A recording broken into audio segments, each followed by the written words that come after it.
काही दिवसापूर्वी जी घटना बोलू का? हो बोला. काही दिवसांपूर्वी जी घटना कुडाळमध्ये घडली होती, एका टपरीवर काही मुसलमानाने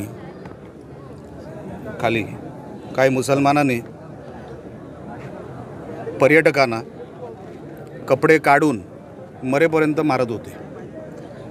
काहीतरी किरकोळ वाद होता आणि त्या वादावर विकृतपणे मारहाण झाली. त्या पर्यटकाचा कसाबसा जीव वाचला आणि त्याच्यानंतर मी हाक दिली होती की आपण सगळ्यांनी इकडे जमायचं आहे. त्या अगोदर ती टपरी अनधिकृत होती, तिला पाडावी लागेल. प्रशासनाने ती पाडली. काही आरोपी पकडले गेले नव्हते, आम्ही मागणी केली, ते पकडले गेले. आता ते सगळे अटक आहेत, त्यांना सगळ्यांना अटक झालेली आहे, जेलमध्ये आहेत. त्यानंतर फक्त आंदोलन मर्यादेतच ठेवायचं नव्हतं, काही लोकांना एक मेसेज पण द्यायचा होता हिंदू एकजुटीचा. म्हणून आम्ही ठरवलं की इथे महाआरती करायची आणि महाआरतीच्या माध्यमातून सगळे जे आम्ही ह्या दिशेने काम करतो ते सगळे एकत्र येतील आणि त्या उद्देशाने आज आम्ही इकडे ही महाआरती आयोजित केली होती. सर, उद्या राजन सावी जे आहेत ते शिंदे गटात प्रवेश करणार आहे. असतील, मला नाही माहीत. तुम्हाला सांगितलं का त्यांनी? असतील, चांगलं आहे, स्वागत आहे त्यांचं. चांगले संघटक आहेत, माझे आमदार आहेत. पण मला खरं तर काय माहीत नाही आहे त्यांचं नेमकं एंट्री काय आणि हे काय. पण तुम्ही म्हणताय, तुमच्यावर विश्वास आहे माझा असं गृहीत धरून त्यांचं स्वागत करतो.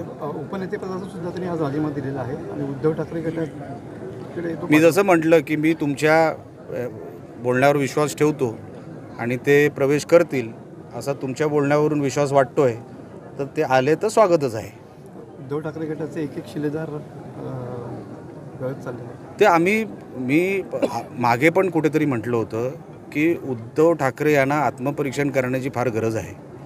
त्यांना लक्षातच येत नाही की आजूबाजूला चाललं आहे काय. त्यांना जो किल्ला ढासाळताना वाटतोय ना, तो त्यांचा किल्ला कधीच नव्हता. तो वेगवेगळ्या उद्देशाने बांधला गेला होता.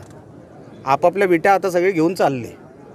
त्यांच्या विटा त्याच्यामध्ये काही नाही. ज्या विटा काय राहिल्या असतील ते स्वर्गीय बाळासाहेब ठाकरेंमुळे, जे काही इमोशनल होतात काही गोष्टी, फक्त त्यामुळे.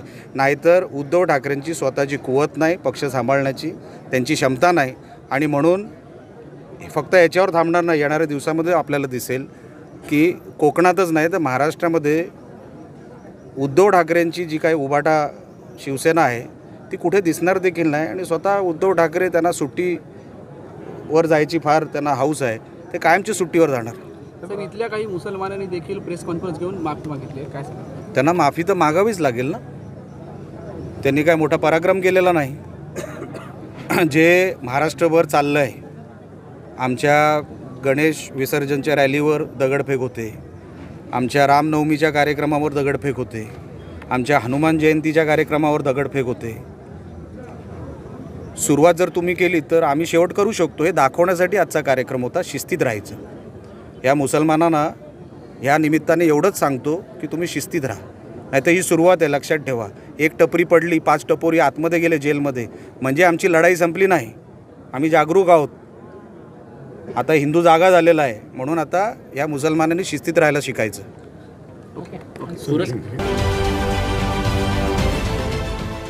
देश विदेशातील प्रत्येक घडामोडींचे लाईव्ह अपडेट मिळवण्यासाठी आता साम टीव्हीच्या सर्व सोशल मीडिया प्लॅटफॉर्मला लाईक, फॉलो आणि सबस्क्राईब करा. तसंच सर्व नोटिफिकेशनसाठी बेल आयकॉन प्रेस करायला विसरू नका.